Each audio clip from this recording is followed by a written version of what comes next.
Coming up in our newscast tonight. President Moon Jae-in is in Hanoi for a 3-day state visit. His itinerary includes meetings with his Vietnamese counterpart and various national leaders of that country. With Lee Myung-bak's attendance to a hearing regarding his arrest warrant unclear, the judge in charge of his case will examine the records and evidence related to the ex-president's case and make a final decision. In the first meeting with the new chief, the U.S. Federal Reserve raises key rates to this decade's highest level, marking the 6th hike since the end of 2015. News Center begins now.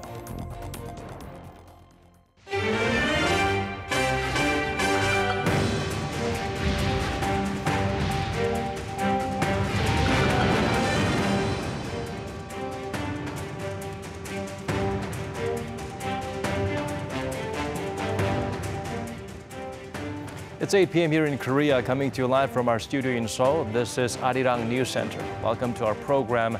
I'm Daniel Choi.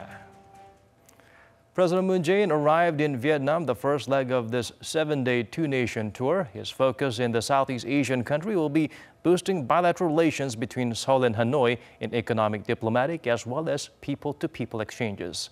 Our Chief Cheongwade correspondent Moon Gun-young starts us off. South Korea's Air Force One lands and taxis into the Noi-Bai Airport in Hanoi. Minutes later, South Korean President Moon Jae-in and First Lady Kim Jong-suk step out of the plane, kicking off the South Korean leader's 3-day state visit to Vietnam. The visit is the first leg of Mr. Moon's 7-day two-nation tour, which will also take him to the United Arab Emirates, his first overseas trip of the year, and one focus on the president's efforts for market expansion.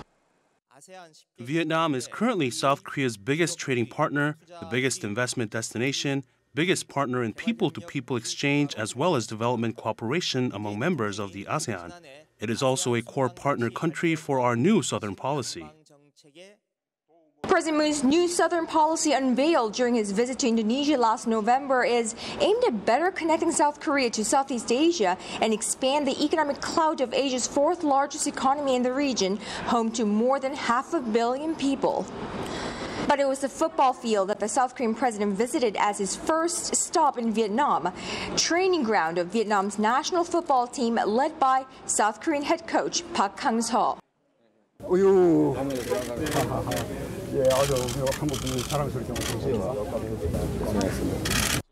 Park rose to fame in Vietnam after he led the country's under-23 national team to the AFC U23 Championship Finals, making it the very first Southeast Asian country to do so. President Moon said the phenomenal achievement by head coach Park and his team demonstrated the joint strength of the two countries. President Moon Jae-in will continue his efforts to strengthen bilateral relations with the Southeast Asian country all throughout his 3-day stay here in Vietnam. Later this evening, he's scheduled to meet with South Korean nationals living in this country, including South Korean coaches leading Vietnamese national teams in soccer, archery, and shooting, as well as Vietnamese families who have wed into South Korean families. Moon Gun-young, Arirang News, Hanoi. The top office has been unveiling the contents of its proposed revision of the Constitution all week. Today's focal point, changes to the government structure, namely the presidential term system. Hwang Ho-jun zooms in on the third and final part of that summary. If the government's proposed revision to the Constitution is ultimately approved, South Korea will see a major change in the role of the president, the length of his or her term in office, and a shift in the balance of power between the branches of government. Now is the time to implement a 4-year, 2-term presidential system to bring about responsibility in politics and a stable management of state affairs. This is the will of the people. 30 years ago, when the South Korean Constitution was last amended in 1987, the president's term of office was limited to 5 years with no possibility of re-election. That stipulation was put in as South Korea came out of a long period of military dictatorship. But today, the Blue House stressed that times are different now, as exemplified by the so-called Candlelight Revolution and its culmination last year. The Moon administration said that the Korean people are way ahead of the nation's politicians when it comes to the ability to practice democracy, and so it's proposing a 4-year, 2-term presidency. However, the Blue House emphasized that the new system will be applied starting with President Moon Jae-in's successor. The government's proposal stipulates that Moon's term will end as currently scheduled on May 9, 2022. If the new system is adopted, the number of national elections taking place during a single presidency will change as well. Currently, the national leader's 5 years in office start with a presidential election, which is then followed by a local election and a general election. The government's proposal will have the presidential and local elections take place concurrently, starting 4 years from now, the general election serving as a midterm evaluation.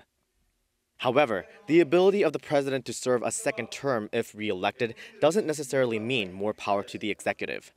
In fact, the government's amendment would significantly curtail presidential power.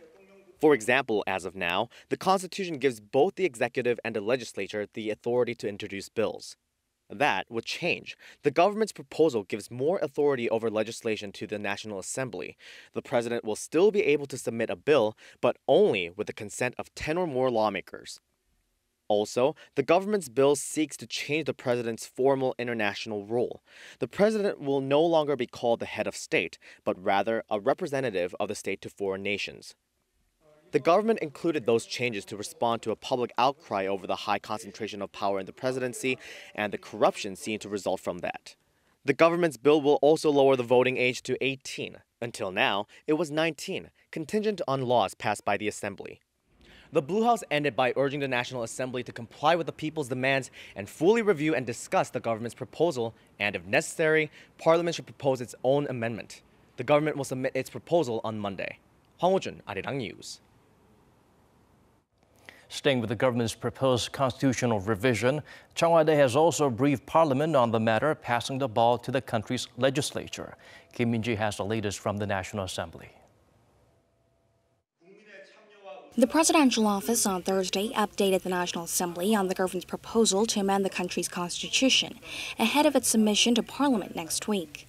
Han Byung-do, the senior presidential secretary for political affairs, met with the National Assembly Speaker, as well as the leadership of most of the main parties, expressing hope that the government's move will stimulate talks in Parliament. He told them that the president is willing to withdraw the government's version should parties reach a consensus. We briefed the National Assembly Speaker on the progress made so far and the tasks that remain in the run-up to submission on Monday. We took into account the discussions that have been held in Parliament and reflected the key points. We now ask the parties to come together and proceed with negotiations. However, the main opposition Liberty Korea party refused to meet with Han, saying that they're against a constitutional revision being led by the president. The conservatives have been taking a hardline stance, saying the whole point of changing the constitution is to reduce presidential powers, whose broadness, it's argued, leads to corruption. They've been pushing for a system where more authority is given to a prime minister picked by parliament. They're also against holding the referendum in June, saying it will politicize the issue. The reason the Moon Jae-in administration is obsessed with the constitutional amendment is for political gain ahead of the local elections, to label us as anti-revision, anti-reform, and anti-decentralization. This is a political show to help the current government win the elections. For a revision to go ahead, the support of the main opposition is a must. Any proposal, whether it be the government's or parliament's, requires 2/3 support of the National Assembly's 293 lawmakers. The Liberty Korea party has 116 seats, more than enough to block it. The ruling party has called on all parties to swiftly come to the negotiating table with no strings attached, saying the parliament must do its part now. Most parties are on the same page in that respect, stressing that the legislature should be at the forefront of amending the constitution. Rival parties have about a month left to craft a proposal of their own to meet the legal time frame in order to hold a referendum alongside local elections in June. But the question now is, how much are they willing to concede to make that happen? Kim Min-ji, Arirang News.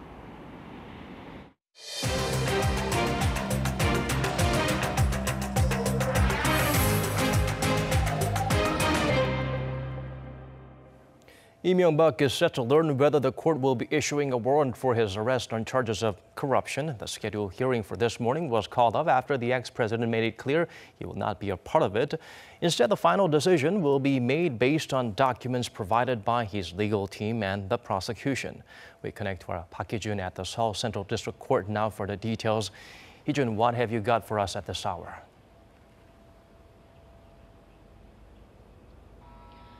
Daniel, the court has been reviewing the documents from the case throughout the entire day, and the court didn't proceed with the hearing because Lee Myung-bak said that he wouldn't attend. And so now it's up to the judge in charge to make the final decision on the arrest warrant through examining the interrogation records and also the evidence. Usually when a warrant is finalized, it requires further questioning in the courtroom, but because the defendant is absent, the court will have to go over the documents and evidence submitted by the prosecutors and Lee Myung-bak's legal staff. During former President Park Geun-hye's hearing ahead of her arrest, it took around 16.5 hours, and although Lee Myung-bak will not be asked any questions in person today, the prosecution's warrant request by itself is over 200 pages long. And on top of that, they also turned in a separate statement explaining why he should be arrested, along with all kinds of evidence, which amounts to more than 150 volumes or 80,000 pages. So we really can't say when the session will end, but the decision on the arrest warrant could be finalized by tonight or Friday morning. It's sure to be a very lengthy and demanding process there, Hee-jun. From what we know so far, what are the chances of the arrest warrant being issued at this point?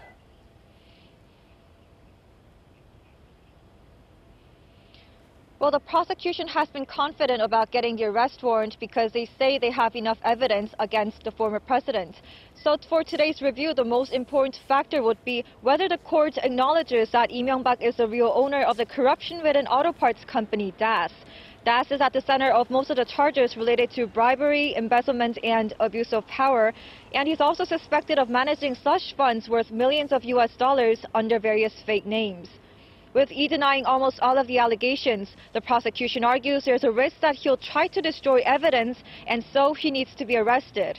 The court is getting closer to reaching a final decision, and in the meantime, the former president will be sitting tight at home as he has been doing all day long.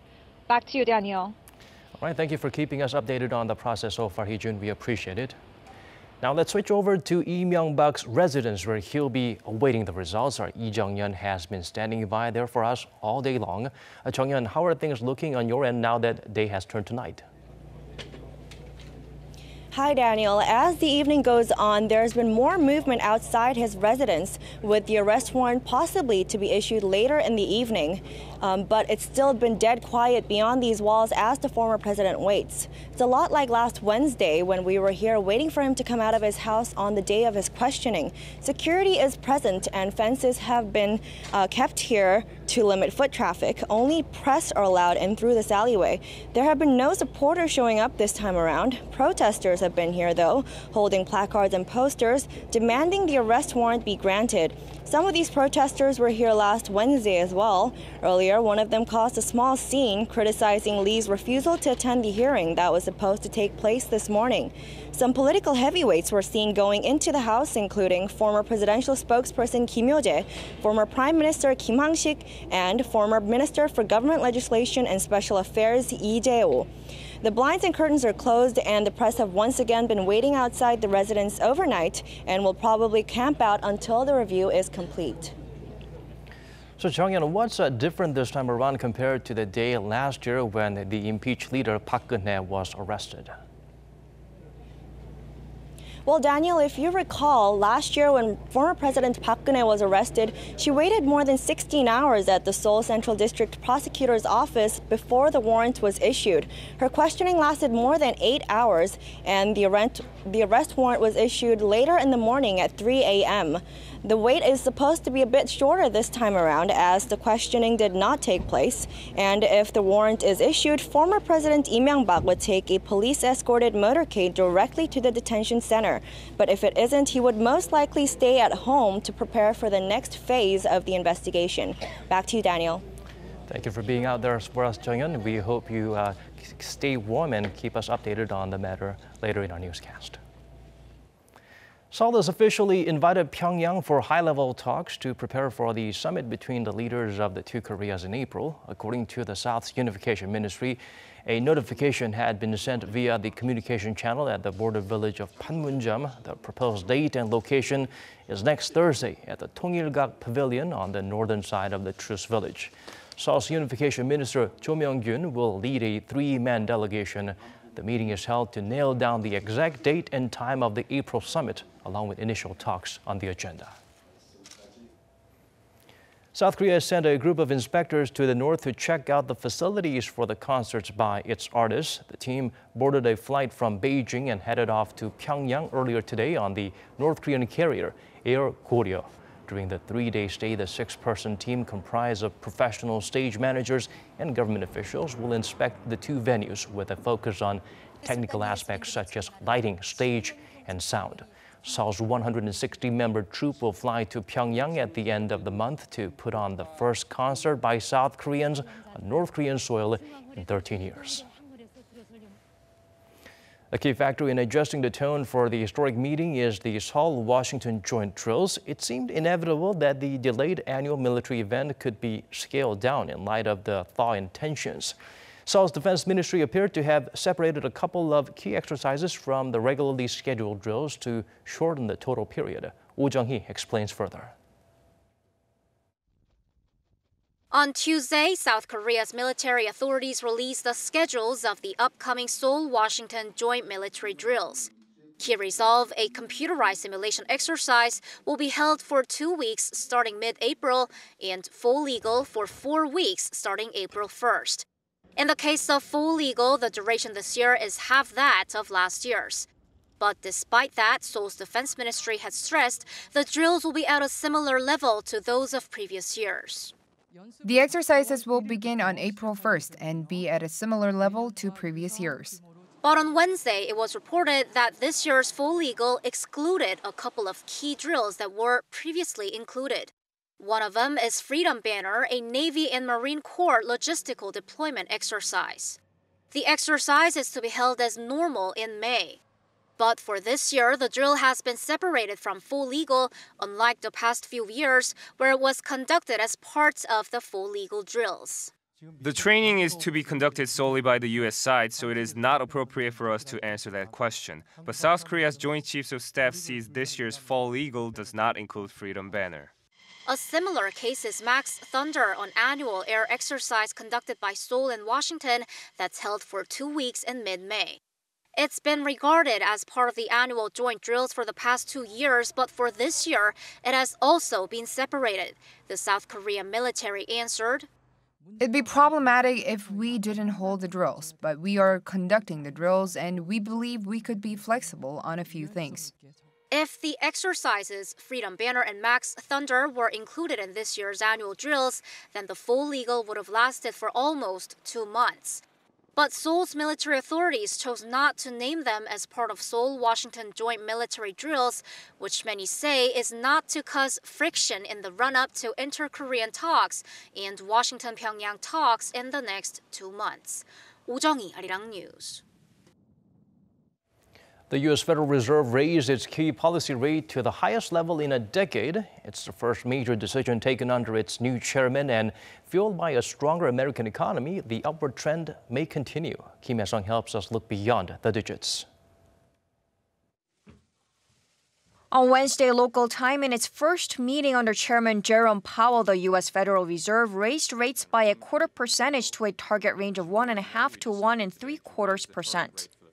It was the 6th increase since December 2015, when the Fed started tightening monetary policy for the first time since the financial crisis. The job market remains strong, the economy continues to expand, and inflation appears to be moving toward the FOMC's 2% longer-run goal. The Fed also boosted its economic outlook, signaling it may favor a more aggressive pace of rate hikes. It expects faster economic growth in the U.S. this year at 2.7%, up from its December forecast of 2.5%, and it sees growth of 2.4% next year. Policymakers continue to project a total of 3 rate hikes this year, but they sped up their plans for next year, calling for 3 more rate hikes instead of 2. Now, U.S. rates are higher than South Korea's for the first time in more than 10 years, and the Bank of Korea currently has its key rate at 1.5%. At an emergency meeting Thursday morning, BOK Governor Lee Ju-yeol said the central bank is ready to act to stabilize financial markets if necessary. But he added that the U.S. rate hike was widely expected and that it'll have little impact on the South Korean market, citing Korea's strong economic fundamentals and fiscal soundness. A short-term base rate difference between the U.S. and Korea will not trigger a sharp capital outflow given our economic fundamentals. But if the rate gap continues to grow, with the Fed expected to raise rates 3 times this year, capital outflow could happen. So the BOK is likely to raise rates this year 1 or 2 times. At the confirmation hearing for his reappointment Wednesday, BOK Chief Lee Ju-yeol said he would be cautious about the timing of any rate hikes, pointing to external risks like growing trade protectionism and domestic issues like the growing income gap, household debt, and subdued inflationary pressure. But if the Fed hikes rates again in June, the gap with South Korea could grow, so all eyes are on the BOK's upcoming monetary policy meetings, which are scheduled April, May, and July. Kim Hae-sung, Arirang News. The total number of weddings in Korea has been declining since 1996, when 450,000 couples tied the knot. The downward trend continued last year, reaching the lowest level since the country began compiling relevant data. Won Jung-hwan sheds light on this alarming development. As young people delay their marriage in South Korea, the number of people getting married per 1,000 fell to its lowest level last year since data first started being compiled in 1970. According to a government report on Wednesday, the number of people tying the knot has gradually decreased since 2011, hitting its lowest degrees in 2017 with less than 270,000 marriages, down of 6.1% from a year earlier.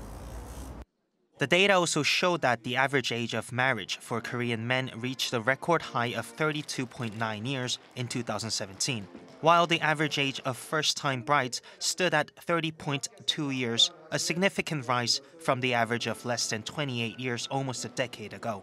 And here are some of the reasons why people think young Koreans are delaying their marriage. While a lot of people want to settle down in Seoul and prefer not to live outside of the capital, the cost of living in Seoul, including housing, is very expensive. And I think that is one of the reasons why a lot of people have to postpone their marriage. Of course, there is an issue of the unemployment rate, but there is also a tendency in the country that many young people want to work for big corporations.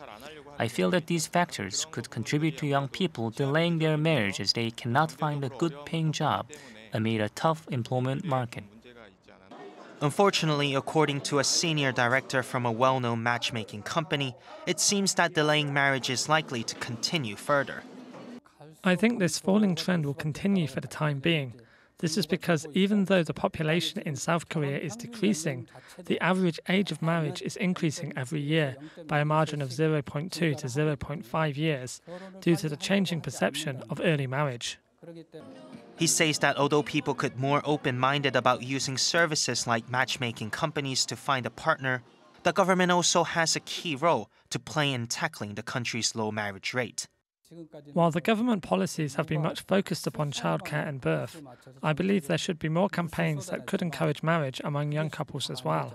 In Singapore, for example, when a couple gets married, the government provides support with their purchase of a house. Social and economic factors like an unstable economy and high youth unemployment appear to be combining with changing perception of marriage among young Koreans.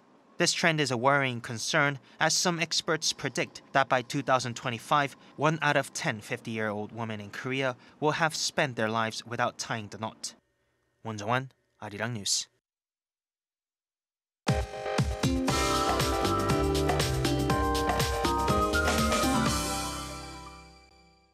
Time to turn to Michelle Bach at the Weather Center for the updates we'll need. Michelle, I hear face masks. Don't leave home without them. It's the rule of the game for the foreseeable couple of days. That's right, Daniel. Now, spring might be a little nicer without the flying dust.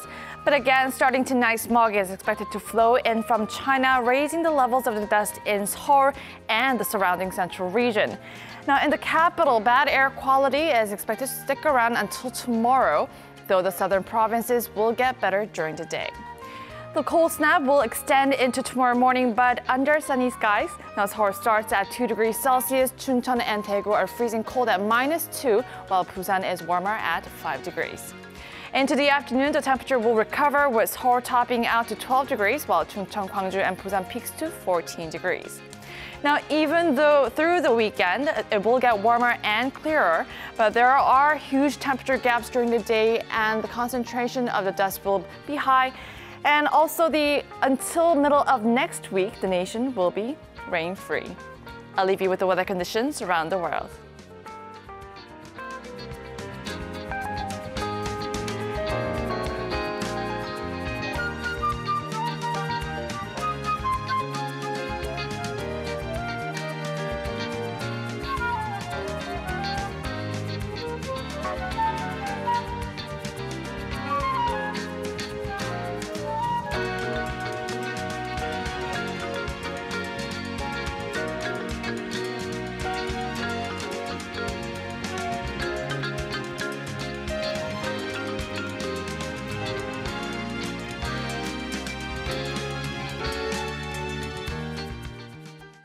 That's all we have for you on tonight's edition of Arirang News Center. Wherever you may be tuning in from, thank you for staying with us.